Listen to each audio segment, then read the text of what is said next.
Assalamualaikum warahmatullahi wabarakatuh. Perkenalkan, nama saya Muhammad Taufik Mubarok. Saya merupakan mahasiswa pendidikan profesi guru dalam jabatan 3 tahun 2021 Universitas 11 Maret. Mohon izin, saya hari ini akan melaksanakan uji kinerja yang bertempat di SMK Astamitra Purwodadi dengan materi obat-obat HIV/AIDS. Demikian perkenalan singkat dan permohonan izin dari saya. Terima kasih. Wassalamualaikum warahmatullahi wabarakatuh.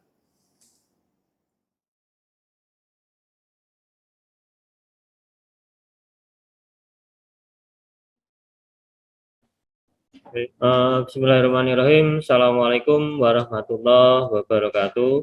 Waalaikumsalam warahmatullahi wabarakatuh.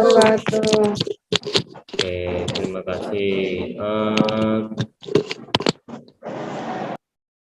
Gimana kabarnya anak-anak? Semuanya sehat? Alhamdulillah sehat, Pak.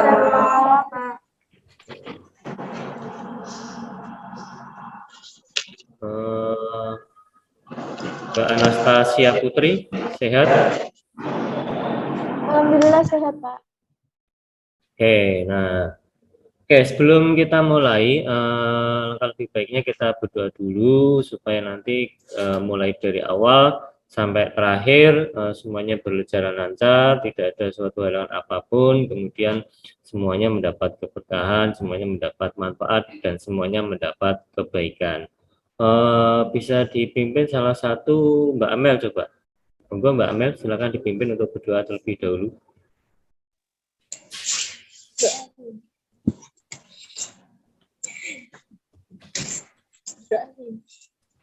Monggo Mbak Amel. Doa mulai. Memimpin doa.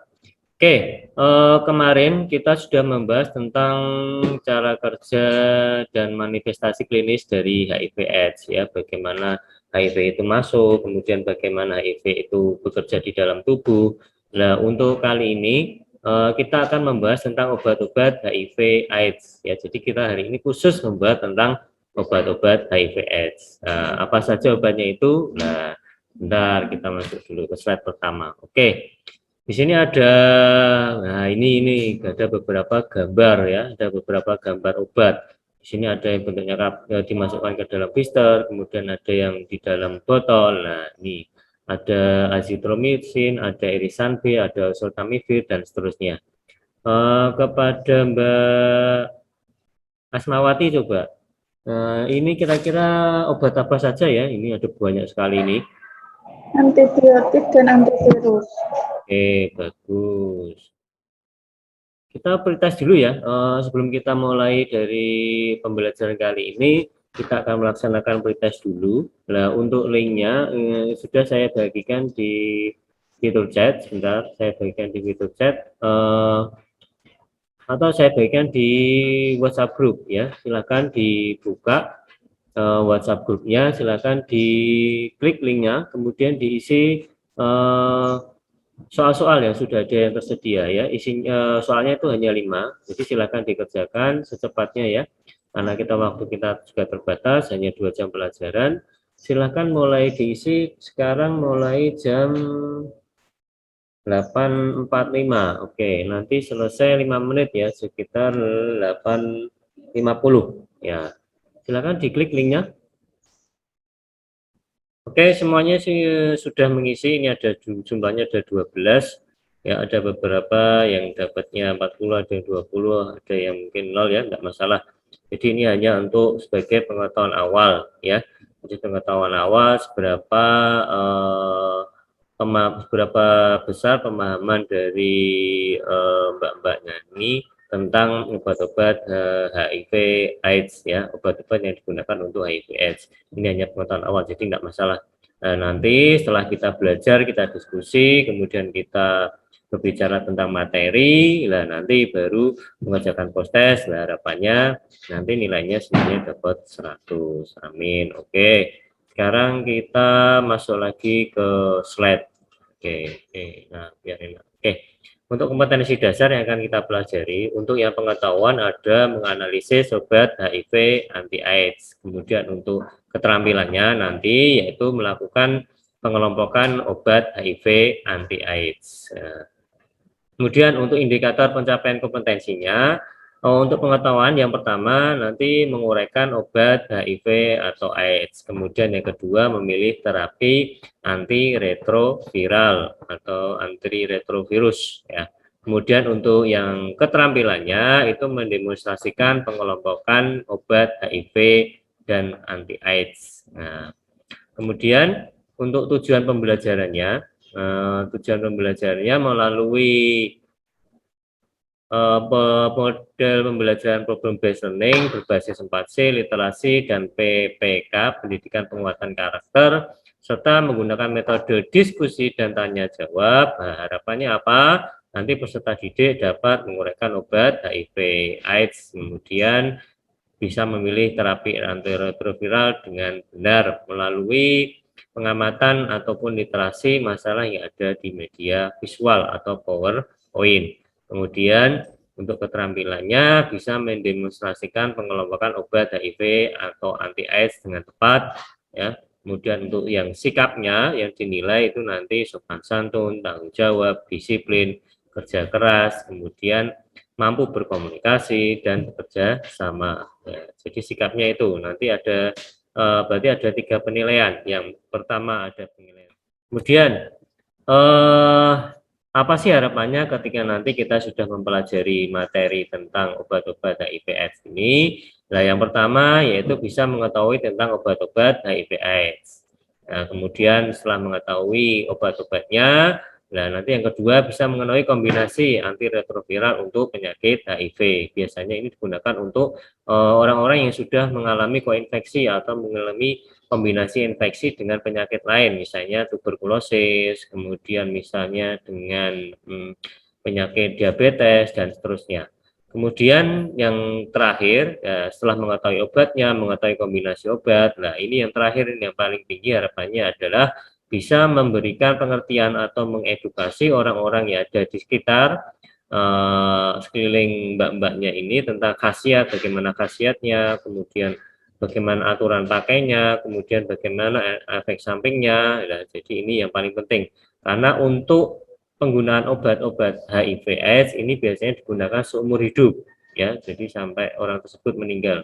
Tentu saja ketika penggunaannya secara terus-menerus maka itu nanti butuh kepatuhan dari pasien ya. Jadi apalagi efek sampingnya pasti ada. Itu tadi bisa mengedukasi, ini harapan yang terakhir yang paling tinggi. Oke. Kemudian kita ke menti.com dulu sebentar, ini passwordnya belum saya ganti.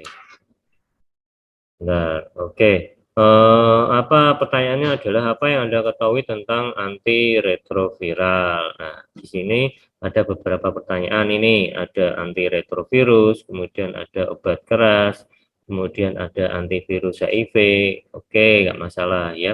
Antiretroviral ya, anti itu anti, kemudian retro itu zaman lama ya, viral itu virus ya. Jadi HIV itu merupakan termasuk virus retro atau retroviral ya. Kemudian ada penghambat replikasi HIV, oke, boleh menghambat infeksi HIV, oke. Kemudian ada obat keras, oke, boleh ya, jadi bagus, ya salah. Kemudian, nah apa sih problemnya? Nah di sini ini ada 3 resep nih ya, ada 3 resep. Nah ini nanti masing-masing resep ini diberikan pada masing-masing kelompok. Untuk yang resep pertama untuk kelompok 1 di sini ada 1, 2, 3, 4, 5, 6, ada 6 obat ya, ada ambroxol, ada nystatin, ada paracetamol, ada ranitidin, ada infus, ringer infus laktat, kemudian ada ciprofloxacin injeksi. Nah, apa sih problemnya? Nah, ini nanti untuk yang resep pertama itu diberikan kepada nyonya yang tadi ketika digunakan hanya untuk mengatasi apa yang sudah beliau derita atau yang dikeluhkan. Nah, itu tugas kelompok 1 adalah menganalisis obat-obat yang ada di dalam resep 1 ini. Nah, ambroxol kira-kira gunanya untuk apa? Apakah sudah sesuai dengan keluhan apa tidak? Kemudian apakah aturan pakainya sudah sesuai apa tidak? Nah, itu tadi untuk yang kelompok yang pertama.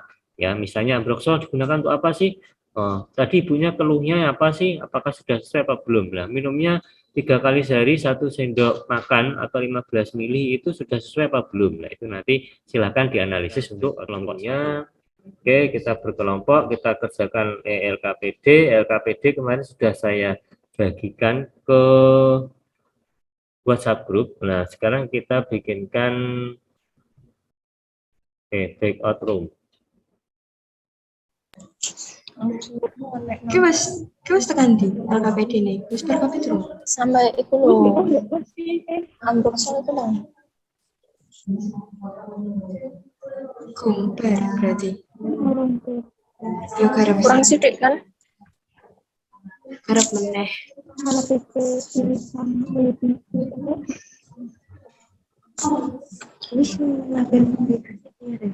Kesimpulannya.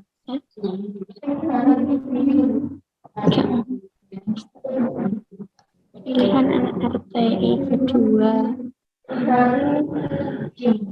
Pilihan anak RTI kedua nih.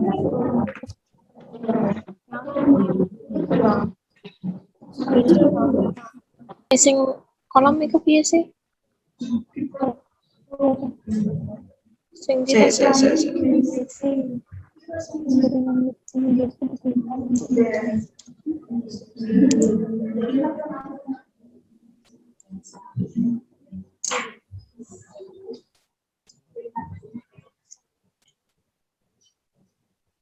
Misalnya Ambroxol digunakan untuk mengobati apa keluhannya, kemudian misalnya batuk dahak.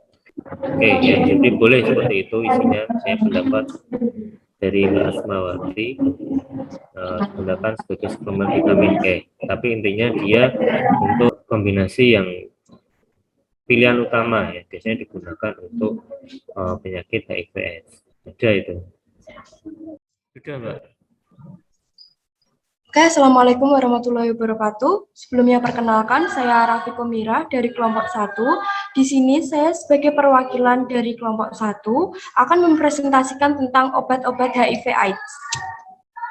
Seperti yang teman-teman tahu, di sini kita ada contoh obat resep dari Dr. Alvina, spesialis penyakit dalam, yang berisi ambroxol sirup, nystatin drop, paracetamol tablet, ranitidin injeksi, RL infus, ciprofloxacin injeksi. Analisis resep. 1. Ambroxol sirup. Pemberian ambroxol 3 kali sehari 1 sendok makan atau 15 mili ditujukan untuk mengobati keluhan pasien yaitu batuk berdahak. Fungsi dari ambroxol sendiri yaitu adalah sebagai mukolitik atau pengencer dahak. Kedua, nystatin drop. Pemberian nystatin drop 3 kali sehari 1 mili ditujukan untuk mengobati keluhan pasien yaitu sariawan di seluruh rongga mulut. Fungsi nystatin sendiri adalah untuk mengobati oral kandidiasis. Ketiga, ada paracetamol tablet. Pemberian paracetamol 4 kali sehari ditujukan untuk mengobati keluhan pasien yaitu demam seminggu sebelum masuk rumah sakit. Fungsi dari paracetamol adalah sebagai antipiretik. Assalamualaikum warahmatullahi wabarakatuh.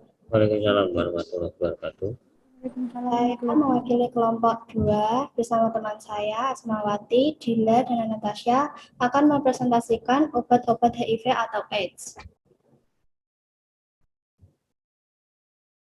Di sini kami akan mencoba menganalisis resep yang diterima pasien dengan diagnosa positif HIV, koinfeksi tuberkulosis paru. Di sini terdapat resep yang berisi INH, rifampicin, pyrazinamide, etambutol, dan pyridoxine. Pengobatan OAT terdiri dari 2 fase, yaitu fase intensif 2-3 bulan dan fase lanjutan 4 atau 7 bulan. Obat yang dipakai adalah obat utama atau lini 1, rifampicin, isoniazid atau INH, pyrazinamide, streptomycin, dan etambutol.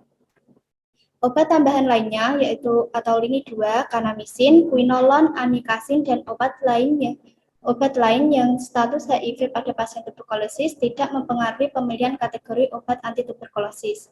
Pemberian obat pasien tuberkulosis dengan HIV sama dengan pasien tuberkulosis lain karena keefektifan obat anti-tuberkulosis pada orang dengan HIV atau AIDS sama dengan pada pasien tuberkulosis umumnya. Pasien TBC dengan HIV positif tetap diberi obat anti tuberkulosis dan ARV atau antiretroviral dengan mendahulukan obat anti tuberkulosis untuk mengurangi angka kesakitan dan kematian. INH, pemberian INH tablet 300 mg 1 kali sehari sudah sesuai dosis untuk pasien dewasa dengan berat badan lebih dari 45 kg. Rifampicin, pemberian rifampicin tablet 450 mg 1 kali sehari sudah sesuai dengan dosis untuk pasien dewasa dengan berat badan kurang atau sama dengan 50 kg. Assalamualaikum warahmatullahi wabarakatuh. Waalaikumsalam warahmatullahi wabarakatuh. Perkenalkan, saya Malika Audrey Nabila, mewakili kelompok 3 yang beranggotakan Salma Anissa, Najila Julia Safira, dan Nadia Della Mariana. Di sini saya akan mempresentasikan mengenai obat-obat HIV atau AIDS. Di sini ada resep dari Dr. Arvina yang berisi tenofovir tablet, lamivudin tablet, efavirenz tablet. Obat antiretroviral yang beredar di Indonesia adalah golongan nukleosid reverse transkriptase inhibitor atau NRTI. Contohnya zidovudin, stavudin, lamivudin, didanosin, abaxatir, emtricitabine, dan tenofovir. Golongan non-nukleosid reverse transkriptase inhibitor atau NRTI, contohnya nevirapin, efavirenz. Golongan protease inhibitor atau PI, contohnya lopinavir atau ritonavir.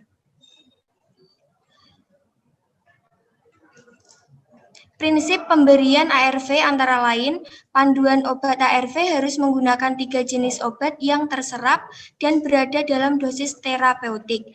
Prinsip ini untuk menjamin efektivitas penggunaan obat, membantu pasien agar patuh minum obat antara lain dengan mendekatkan akses pelayanan ARV, menjaga kesinambungan ketersediaan obat ARV dengan menerapkan manajemen logistik yang baik. Prinsip pemberian antiretroviral. Panduan utama yang ditetapkan pemerintah untuk ARV lini pertama adalah 2 NRTI dan 1 NNRTI. Panduan ARV lini pertama ini berlaku untuk orang dengan HIV atau AIDS yang belum pernah mendapat ARV sebelumnya.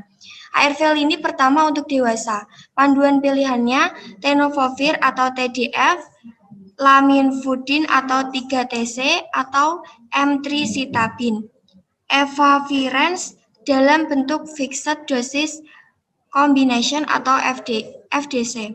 Panduan alternatif zidovudin atau AZT, 3TC, EFV atau nevirapin atau TDF, dan T3TC atau FTC, dan NVP.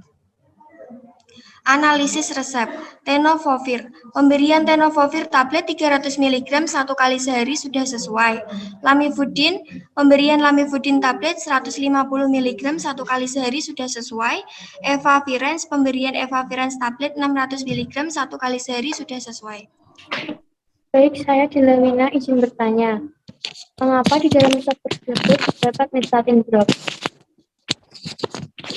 Baik, saya dari Sari dari kelompok 1 izin menjawab pertanyaan dari Bila. Karena pada penderita infeksi HIV sering muncul infeksi opportunistis, salah satunya adalah oral candidiasis yang disebabkan oleh jamur Candida albicans. Oleh karena itu perlu ditambahkan dalam resep untuk pengobatan sariawan yang diderita oleh pasien. Gimana Mbak Zila? Baik, bisa dipahami. Oke, saya sedikit tambahkan ya. Jadi untuk pengobatan resep pertama, mengapa perlu ditambahkan? Mengapa perlu ditambahkan nystatin drop? Enggak, karena pada penderita HIV/AIDS itu sering sekali muncul infeksi oportunistik atau infeksi-infeksi yang muncul ketika imun kita itu turun. Ya, seringnya itu biasanya sariawan ya atau mungkin batuk pilek dan seterusnya. Nah, infeksi yang oportunistik ini sering muncul atau sering menyertai pada penderita HIV/AIDS. Nah, khusus untuk Nyonya X tadi, infeksi opportunistik yang muncul adalah terjadinya oral candidiasis atau jamur atau istilahnya sariawan ya. Oke, sariawan. Nah, untuk yang disebabkan oleh adanya jamur Candida albicans. Nah, untuk mengobati gejala yang dialami atau keluhan yang dialami dari Nyonya X tadi, maka perlu diberikan suatu obat anti sariawan untuk mengobati sariawan, yaitu nystatin drop ya. Saya Kurnia dari kelompok 2 ingin bertanya. Dari kelompok 1 ingin bertanya, apakah fungsi dari tirodoxin pada reseptor tersebut? Baik, saya Natasha dari kelompok 2 akan menjawab pertanyaan dari Mbak Kurnia. Pada penggunaan INH untuk pengobatan tuberkulosis, seringkali muncul efek samping berupa neuropati, perifer atau nyeri atau pegal-pegal. Sehingga untuk mengatasi efek samping tersebut, perlu adanya penambahan pyridoxine. Selain itu, juga untuk mencegah terjadinya kerusakan hati atau hepatotoksis akibat penggunaan obat-obat anti tuberkulosis. Gimana Mbak Kurnia? Sudah paham, Mbak. Oke, saya review sedikit ya.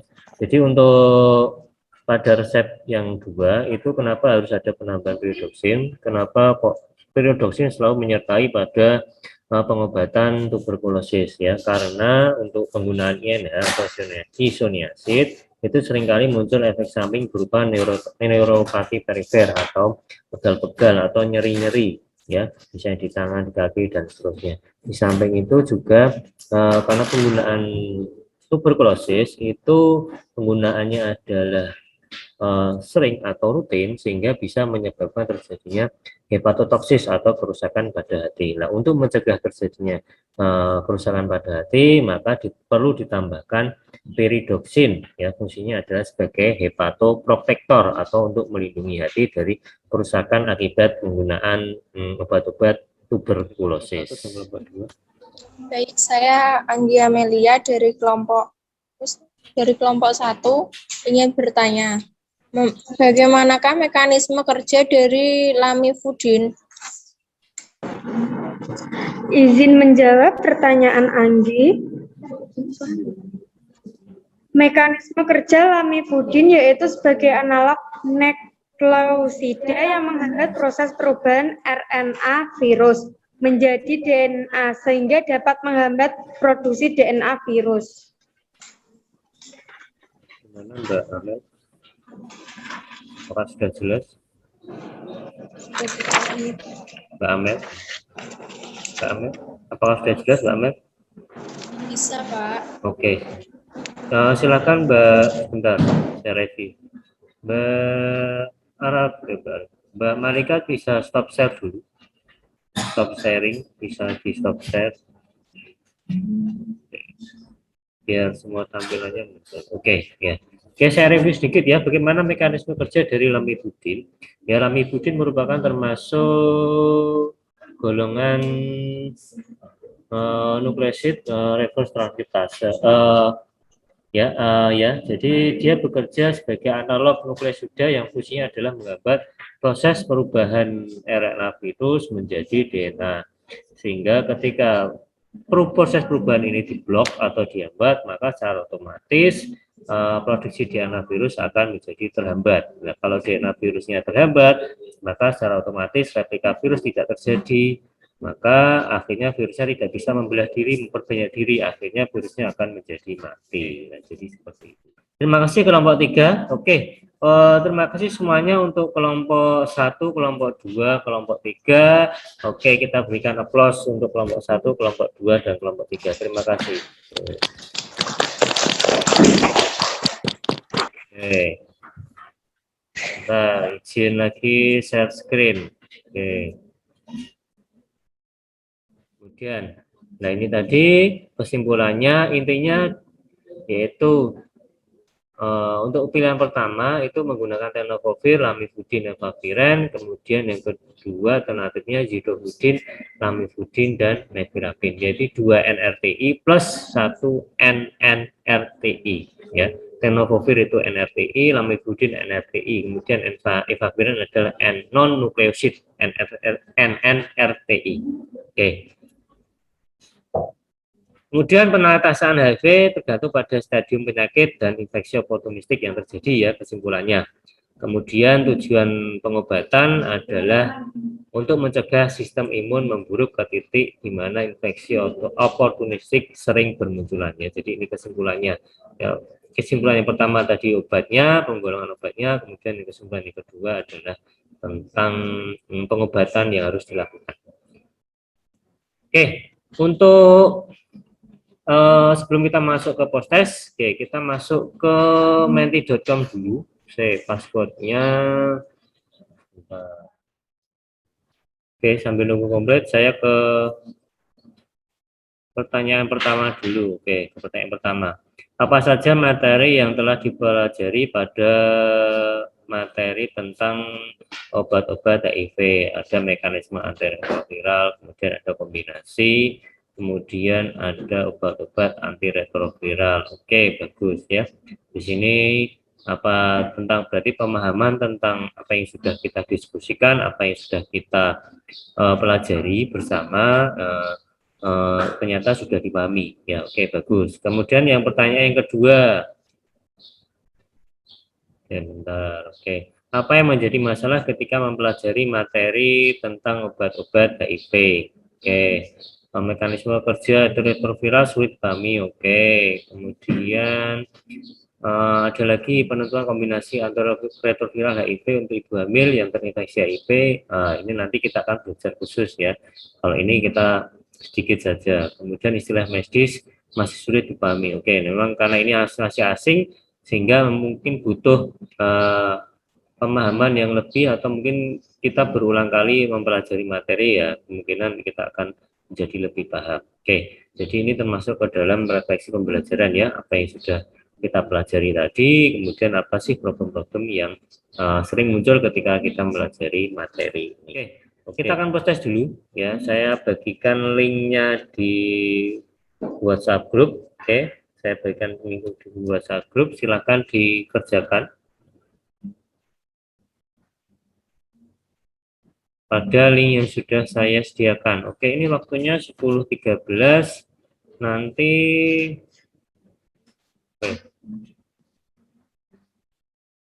10.13 nanti ini sudah saya berikan link post-testnya. Selesainya 5 menit 10.20. Oke, silakan dikerjakan. Oke, sudah ada 12 siswa. Oke, bagus, nilainya 100 semua ya. Jadi dari awal tadi post-test yang nilainya 20, 40 ya. Setelah adanya proses pembelajaran, proses diskusi, sudah mengetahui apa-apa saja tentang obat-obat HIV, nah ini nilainya 100 semua. Oke, alhamdulillah. Oke, bagus. Oke, kita kembali ke slide sebentar. Oke,